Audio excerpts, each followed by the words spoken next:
దీని మీద మీరు కామెంట్ తెలియజేయండి ఏమని అనేసి. మీరు ప్రజలారా ఈయన ఒకటే మాట అంటున్నాడు, తొడగొట్టి చెప్తున్నాడు. నేను చెప్తున్నాను, నేను రామ్మోహన్ రెడ్డి గారు, మీరు ఏ ఎంఆర్ఓ ఆఫీస్కి వస్తారా రండి. మీరు పరిగి కాన్ఫరెన్స్లో ఎట్లా వ్యవహరిస్తున్నారో అన్నీ నాకు ఎరక.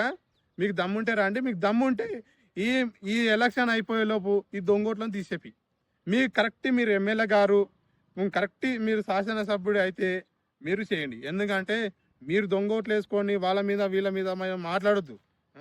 కాబట్టి చెప్తున్న ప్రజలారా, ఒక మాట, ఈయన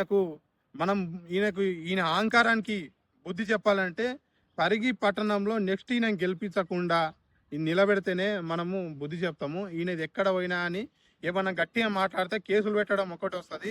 కానీ నేను ప్రజల తరపు నుండి కేసులో కూడా భయపడకుండా, నా మీద ఎన్ని కేసులు పెడుతున్నా కానీ నేను భయపడకుండా ముందుకు వచ్చిన. ఈయన పెట్టాడు కానీ ఈయన అనుచరులతోటి పెట్టిస్తాడు.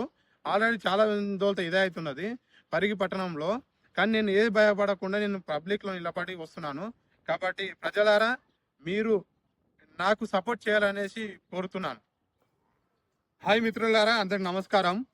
అయితే ఈరోజు నేను పరిగి పట్టణంలో ఉన్నాను. పరిగి పట్టణంలో రాత్రి రామ్మోహన్ రెడ్డి సార్ ఏం చేసినంటే సవాల్ ఇస్తున్నట్టున్నాను, తొడగొట్టుకునికి పోయి చప్పట్లు కొట్టిండు ఆయన.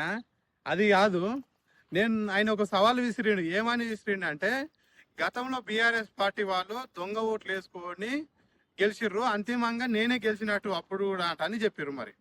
మరి రామ్మోహన్ రెడ్డి గారు, నేను ఒక మాట ఏం చెప్తున్నట్ట అంటే, ఇక్కడ ఉన్న పరిగి పట్టణంలో ఒక వ్యక్తికి 2 ఓట్లు ఉన్నాయి. అదే విధంగా ఆ లీస్ట్ మొత్తం కూడా నా దగ్గర ఉన్నది. ఇప్పుడు అట్లా చాలా దాదాపు ఒక 10 ఓట్లు 5 ఓట్లు వెళ్తాయి ఒక లిస్ట్ లో వచ్చేసి. ఆ లిస్ట్ మొత్తం నా దగ్గర ఉన్నది. ఒక వార్డులోనే ఈ జ్ఞానం ఉంటే మొత్తం 18 వార్డులు ఈ పరిగి పట్టణంలో ఉన్నాయి. మరి 18 వార్డులలో ఒక వార్డులో 10 ఓట్లు ఉన్నప్పుడు మరి అవి దొంగ ఓట్లు ఎక్కడికి ఏం వెళ్తాయి? ఎన్నోట్లతో మీరు మెజారిటీ పొందుతారు? అదే గతంలో వాళ్ళు దొంగ ఓట్లు వేసుకొని మీరు మెజారిటీ సాధిస్తే, మరి ఇప్పుడు మీరు దొంగ ఓట్లు వేసుకొని మీరు మెజారిటీ సాధిస్తారా అనేసి ప్రజలకు మీరు తెలియజేయాలి. ప్రజలారా, దీన్ని